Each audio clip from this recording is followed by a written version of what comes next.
انسان جذبات اور احساس رکھنے والا دل رکھتا ہے،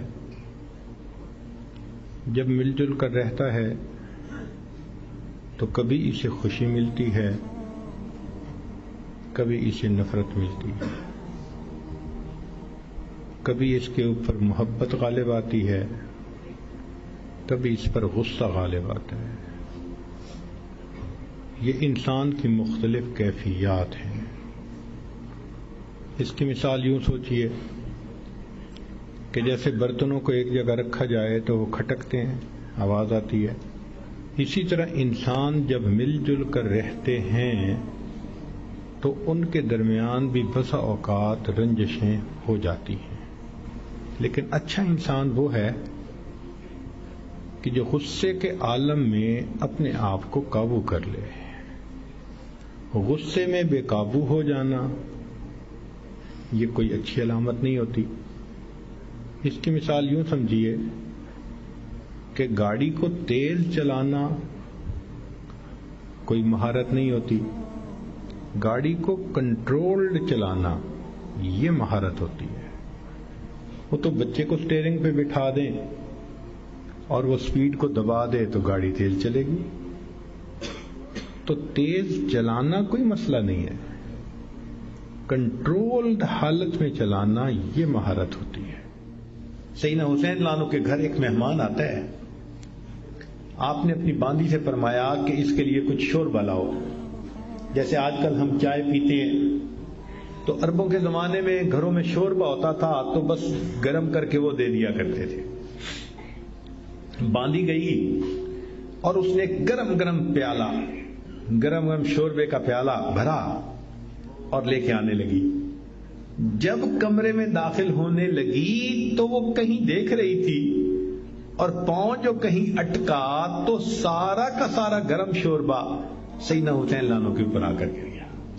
اب ذرا اندازہ لگائیں کہ بوائلنگ واٹر اگر گرے جسم پر تو کتنی تکلیف ہوتی ہے۔ تو سیدنا حسین لانو کو بہت غصہ آیا کہ اتنی بے دھیانی۔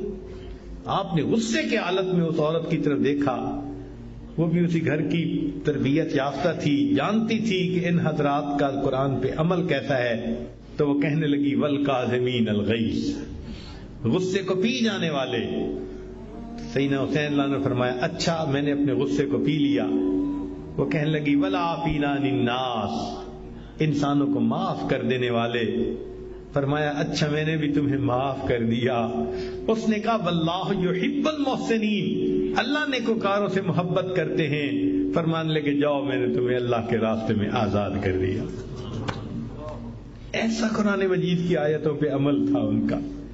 نبی علیہ الصلوۃ والسلام نے ارشاد فرمایا کہ جو شخص دنیا میں دوسروں کی غلطی کو جتنا جلدی معاف کرنے والا ہوگا، اللہ قیامت کے دن اس کی غلطیوں کو اتنا جلدی معاف فرما دیں گے۔ اور دوسری حدیث پڑھ کے تو ڈر لگتا ہے۔ نبی علیہ السلام نے فرمایا کہ اگر کوئی بندہ دوسرے سے غلطی کی معافی مانگے اور فرمایا کہ اگلا کہے میں معاف نہیں کرتا، نبی علیہ السلام نے فرمایا یہ جو کہہ رہا ہے نا میں معاف نہیں کرتا، یہ قیامت کے دن میرے سامنے حوض کوثر پہ حاضر نہ ہو۔ یعنی دوسرے لفظوں میں اللہ کے حبیب صلی اللہ علیہ وسلم نے فرمایا میں اس بندے کی شکل نہیں دیکھنا چاہتا۔ آج تو یہ حال، خاوند بیوی کی غلطی کو معاف نہیں کرتا، بیوی خاوند کی غلطی کو معاف نہیں کرتی۔ اللہ اکبر کبیرہ۔ سوچئے تو صحیح ہمارے دل کی حالت کس قدر بری ہو چکی ہے، اپنوں کو معاف نہیں کرتے۔ ایک بزرگ تھے، حج کے سفر پر گئے، ان کے ہاتھ میں ایک تھیلا تھا، اس میں ان کے پیسے بھی تھے، سارا کچھ تھا۔ ایک نوجوان آیا اور اس نے جلدی سے دوڑتے ہوئے جو ہمیانی ان سے چھینی اور چھین کے بھاگ گیا۔ اللہ کی شان کہ جس نے ہمیانی چھینی تھی نا، یہ تھوڑی دور آگے گیا تو اچانک اس کی آنکھوں کی بینائی چلی گئی۔ کئی دفعہ ہوتا ہے نا بیٹھا ہوا آدمی اٹھے تو آنکھوں میں اندھیرا آ جاتا ہے، تو اس کی بھی ایسی حالت ہوئی کہ اس کی آنکھوں میں اندھیرا، بینائی چلی گئی۔ لو جی اس نوجوان نے تو رونا شروع کر دیا۔ لوگوں نے پوچھا کیوں روتے ہو؟ کہنے لگا کہ میں نے ایک بندے کا تھیلا چھینا، پیسے چھینے، مجھے لگتا ہے اس نے بد دعا کی، اللہ نے میری بینائی چھین لی۔ ان کا بھئی وہ بندے وہ کہاں ہے؟ کہنے لگا فلاں حجام کی دکان کے قریب۔ تو جب اس بندے کو بتایا کہ بھئی وہ بڑے میاں آ گئے، لوگوں نے بھی کہا معاف کر دیں، نوجوان نے بھی کہا پلیز مجھے معاف کر دیں، وہ کہنے لگے میں نے تو اسی وقت ہی معاف کر دیا تھا۔ وہ کہیں جی یہ آپ کے سارے پیسے لے کے بھاگ گیا اور آپ کہتے ہیں میں نے اسی وقت معاف کر دیا تھا۔ وہ کہنے لگے ہاں مجھے خیال آیا تھا جس کی وجہ سے میں نے اسی وقت معاف کر دیا تھا۔ تو لوگوں نے پوچھا کیا خیال آیا تھا؟ تو وہ بڑے میاں کہنے لگے کہ جب یہ میرا تھیلا لے کے بھاگ گیا تو میرے ذہن میں خیال آیا قیامت کا دن ہوگا اور میں اگر اللہ کے سامنے مقدمہ پیش کروں گا تو اس بندے سے حساب لیا جائے گا، اور جتنی دیر میرے اور اس کے مقدمے کے فیصلے ہونے میں لگے گی، آقا صلی اللہ علیہ وسلم نے فرمایا میں امت کا حساب مکمل ہونے سے پہلے جنت میں نہیں جاؤں گا۔ تو خیال آیا کہ جتنی دیر میرے مقدمے میں لگے گی، میری وجہ سے میرے آقا صلی اللہ علیہ وسلم کو جنت میں جانے میں دیر لگے گی، میں نے معاف کر دیا، نہ مقدمہ پیش ہوگا نہ میری وجہ سے میرے آقا کو دیر لگے گی۔ آج ہماری اگر یہ سوچ بن جائے تو ہم ہر ایک کو معاف نہ کر دیں کہ ہماری وجہ سے تو ہمارے آقا کو دیر نہ لگے نا جنت میں جانے میں۔ ہم بھی اپنے گھروں میں اپنی بیٹی کو، اپنے بیٹے کو، اپنی بیوی کو، اپنے بھائی کو غلطیاں ہو جاتی ہیں، باتیں ہو جاتی ہیں، تو بجائے دلوں میں کینہ رکھنے کے اور بجائے دلوں کے اندر دشمنی پالنے کے، ہم اللہ کے لیے معاف کرنے کی عادت ڈالیں۔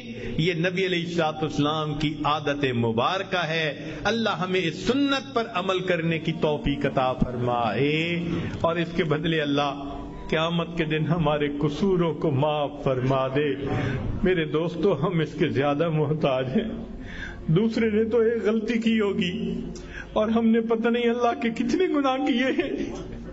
اگر ایک غلطی کو معاف کرنے پہ وہ پروردگار سب گناہوں کو معاف کر دے تو سستا سودا ہے۔ اس لیے جب بھی کوئی معافی مانگے یا نہ بھی مانگے، اللہ کی رضا کے لیے اللہ کے بندوں کو معاف کر دیا کرو۔ اللہ تعالی ہمیں اس صفت کے ساتھ بقیہ زندگی گزارنے کی توفیق عطا فرمائے۔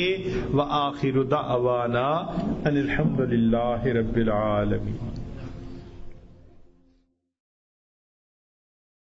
لا الہ الا اللہ محمد رسول اللہ علیہ صلاة اللہ وآلہ والأحبہ۔ لا الہ الا اللہ محمد رسول اللہ علیہ صلاة اللہ وآلہ والأحبہ۔